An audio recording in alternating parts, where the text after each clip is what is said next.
Pada kesempatan ini saya akan menjelaskan pokok pemikiran dan gagasan Zhuangzi. Pertama kita melihat latar belakang Zhuangzi. Zhuangzi adalah seorang pemikir hebat dan terkenal dalam dunia filsafat, terutama filsafat Cina. Menurut sejarahnya, Zhuangzi diperkirakan hidup antara tahun 370 sampai 301 sebelum Masehi. Dia berasal dari kota Mengcheng yang berada di negeri Song, dan sekarang kota itu lebih dikenal dengan kota Shangmiu yang berada di provinsi Henan. Zhuangzi ini juga seorang ahli filsafat terpopuler pada pertengahan zaman negara berperang Tiongkok, serta seorang tokoh yang sangat penting dalam Taoisme selepas Laozi. Zhuangzi ini mempunyai karakteristik yang sangat sederhana, dari penampilan dan gayanya sangat sederhana. Bagi Zhuangzi, hidup dalam kemewahan itu tidak ada artinya. Bukan suatu kemewahan yang menguasai orang kepada kebenaran, namun dari kesederhanaan mampu menjadi seorang yang berguna, terutama bagi orang lain. Itulah sikap yang dimiliki oleh Zhuangzi. Selanjutnya kita melihat ajaran dan naskah Zhuangzi.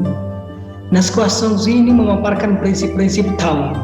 Bagi Zhuangzi, Tao ini memberi ruang atau jalan untuk mengerti akan kehidupan yang bisa disyaratkan oleh manusia. Prinsip-prinsip yang ditampilkan oleh Zhuangzi dalam ajarannya ini pada dasarnya berkaitan dengan Tao. Bagi Zhuangzi, Tao memberi ruang atau jalan yang sangat bagus untuk kehidupan. Bagian pertama yang ditampilkan oleh Zhuangzi ini disebut dengan bab pertama atau inner chapters.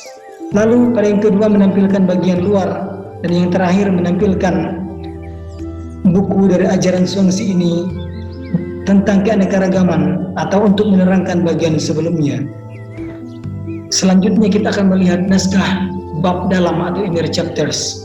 Gagasan Zhuangzi pada bagian pertama tentang inner chapters ini menampilkan ajaran mengenai Tao yang terbagi dalam 3 bidang. Pada bidang yang pertama ini berhubungan dengan epistemologi yang menurunkan gagasan maupun teori Zhuangzi akan sebuah kebenaran tentang realitas maupun pengetahuan.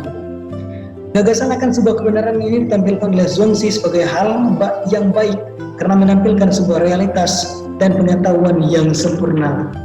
Selanjutnya kita akan melihat bab-bab luar atau outer chapters.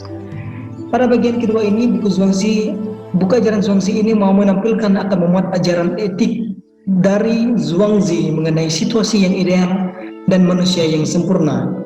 Situasi yang ideal dan manusia yang sempurna ini adalah manusia yang mampu menjadikan dirinya sebagai orang yang berguna bagi orang banyak di tengah situasi yang memungkinkan atau ideal. Manusia tersebut mampu berfantasi lewat pemikiran sendiri sehingga menjadikannya sebagai orang yang bebas melakukan kehendak baik bagi orang lain. Selanjutnya kita akan melihat bab luar atau outer chapters. Pada bagian yang ketiga ini, Zhuangzi mau menampilkan aneka ragam dari ajarannya bagi semua orang dan untuk menerangkan konteks atau bagian sebelumnya. Pada bagian ketiga ini, Zhuangzi juga menampilkan tentang manusia yang ideal. Manusia yang ideal ialah manusia yang tidak hirau pada apa yang menimpa atau apa yang terjadi pada orang lain, dan tidak hirau juga pada keadaan sekeliling mereka. Hal ini menjadi contoh nyata bagi kehidupan Zhuangzi. Selanjutnya kita melihat inti dari pembahasan Zhuangzi ini, bahwa pokok pemikiran dan gagasan Zhuangzi ini adalah berbicara tentang Tao dan merangkum berbagai pemikiran dan ajaran-ajaran lain. Pemikiran dan ajarannya ini mampu menjadi daya tarik bagi banyak orang untuk menghidupkan dan mendalaminya.